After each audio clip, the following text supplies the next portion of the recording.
Ladies and gentlemen, children of all ages, my name is the Midwest Boy Joe Jolian, and this is 28 Days of Canton Black History. And day one I will be starting off with Miss Esther Archer. This is a little history on my hometown, my city, Canton, Ohio, and just a few of the African Americans that helped change the city to what it is now today. So, first, by starting off, I want to give a huge shout out to Miss Nadine McElwain on making Africans of Canton, Ohio, Treasures of Black History. This book, it's a great book. I promise you, I didn't get to read all of it. I just got it recently. It was hard to find. I was going library to library to find it, and I finally found it. Went to the downtown library, the genealogy section. So shout out to those ladies that helped me. So like I said, Miss Nadine McElwain, this is a great book. She will have a day dedicated to herself for me. But also, I just want to give a shout out to just everybody that's helped contribute and everything and helped gave me pieces and bits of information about everybody. I don't it won't be long because it's hard to find information about the blacks that helped change the city, but for as long as it's going to be, I'm going to give you guys straight facts that I looked up from news articles, the rep, the book, etc., etc.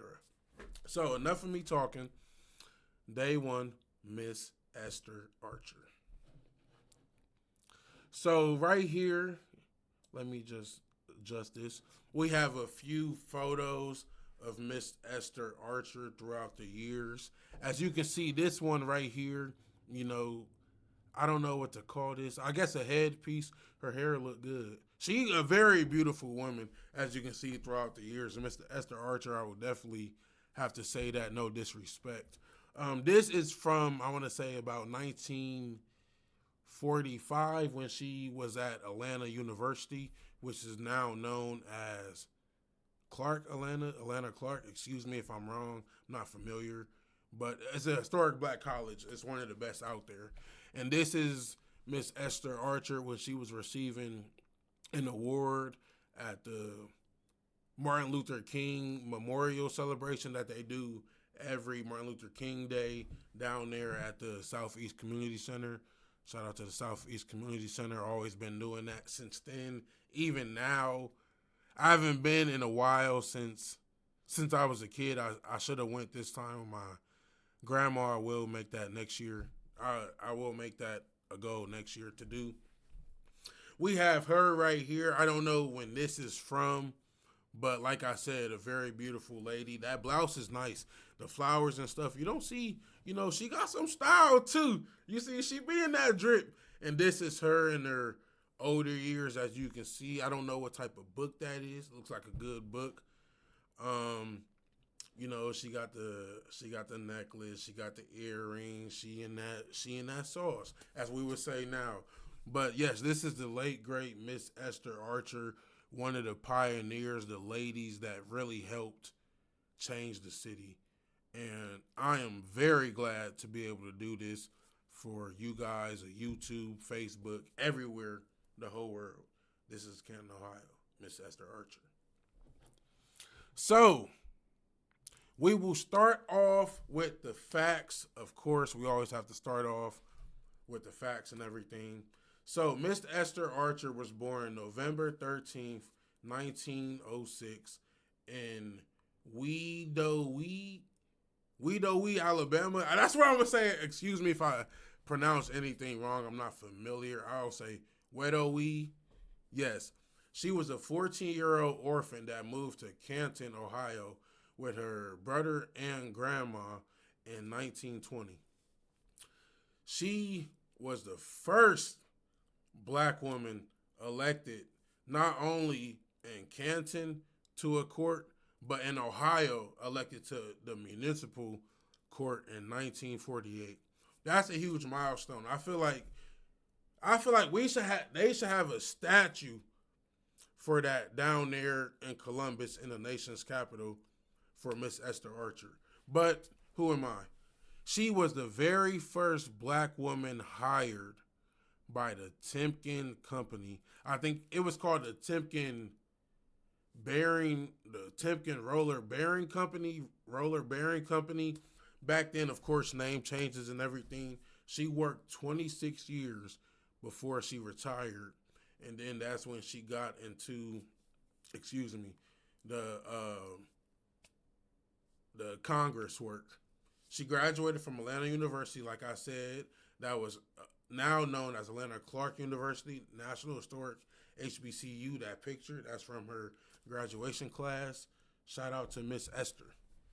She was a member of the Canton NAACP, the Jane Hunter Civic Club, and also a member of the Mount Calvary Baptist Church. Is it right there on Second Street? I want to say Third Street, Second Street.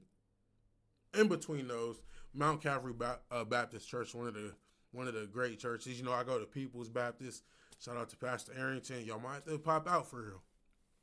She represented the Fourth Ward in Canton, Ohio, which was known at the time as being for sporting houses, gambling dens, and houses of prostitution. So obviously that wasn't good, as you can see, the prostitution, the gambling dens, and the sporting houses. I mean, you'll have that everywhere, but of course the houses of prostitution, that's not good. We want to uplift women, empower women. But you know, a lot of the people in the community urged to get, you know, street lights and trash pickups from City Hall to come, because City Hall wasn't coming to the Fourth Ward to pick up trash, that I've read, that I've looked up. So Miss Esther, she's definitely, you know, was definitely a huge stone in that aspect of making good for the Fourth Ward in the city. And, you know, they accused her of stealing $25 a month. And they had two trials. But you know what? She was acquitted. It wasn't found proven. Like, you know, they just be hating sometimes. You know, she got her first home in a predominantly white neighborhood with her good friend Vera. Excuse the spelling. It's supposed to be a Elliott. You know, they really tackled a lot of the real estate world back in the, I want to say in the, like, the 50s.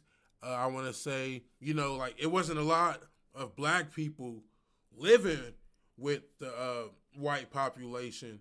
So a lot of her neighbors treated her badly and everything she said. But hey, she said, basically, it is what it is. I'm going to stick here, stay true to what I am.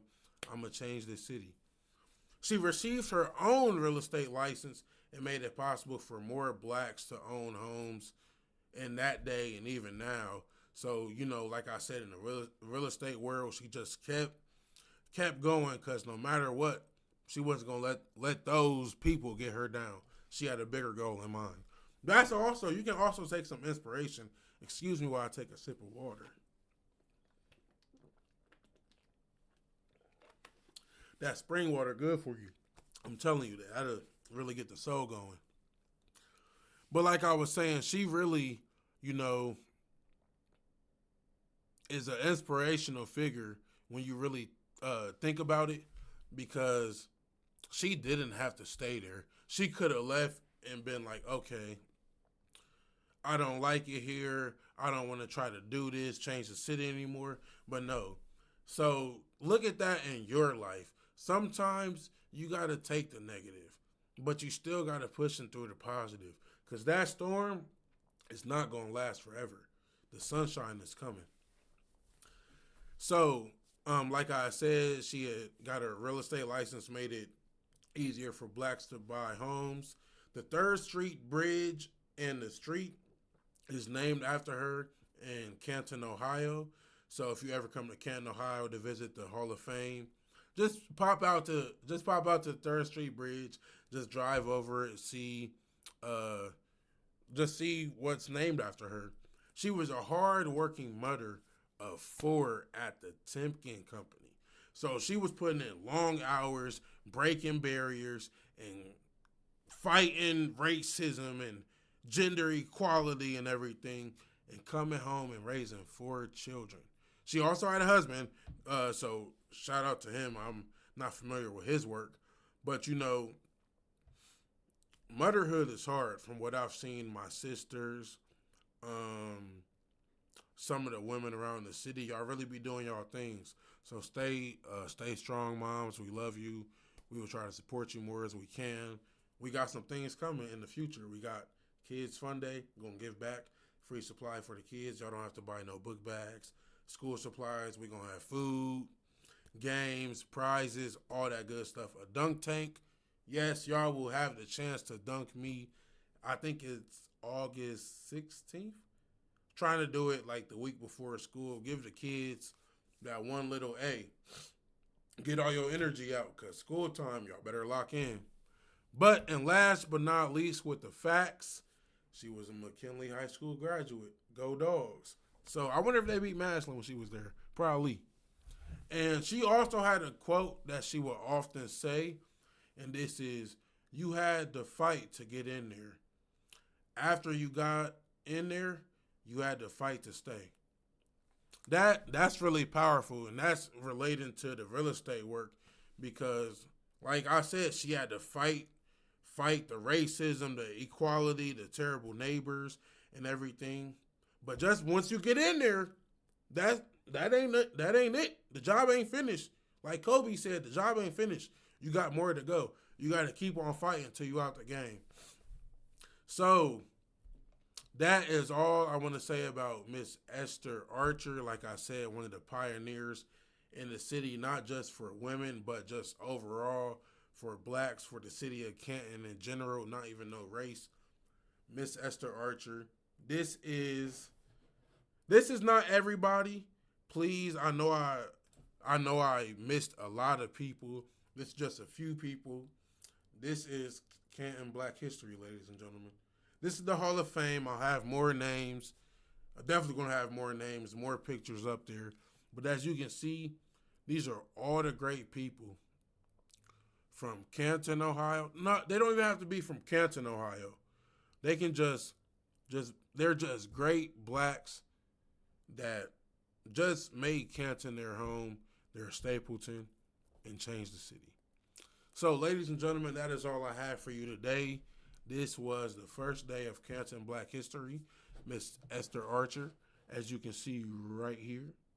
And like always, keep working hard, keep grinding hard, and God bless the Midwest. P.S. I also need a few more black people that I want to do for these days. I think I only have about 20. So if anybody from, I want to say, is it Mr. Jack Calhoun, the first black police officer or deputy, if you can find me some information about Mr. Calhoun. I definitely need some more pictures and information about Mr. Crenshaw, Mr. Peel, Miss Parley Compton, Miss Stephanie Patrick. So please, Miss Gloria Donovan, may she rest in peace. May all the souls that we lost rest in peace. Mr. Turpin. So if you can help me, please reach out to me. I will have the Instagram in the description. I also have the Gmail if you don't want to hit me on Instagram if you're a little older. No disrespect. You can just send me an email and we can reach out. We can talk on the phone or anything. I need help. So please help me. Thank you.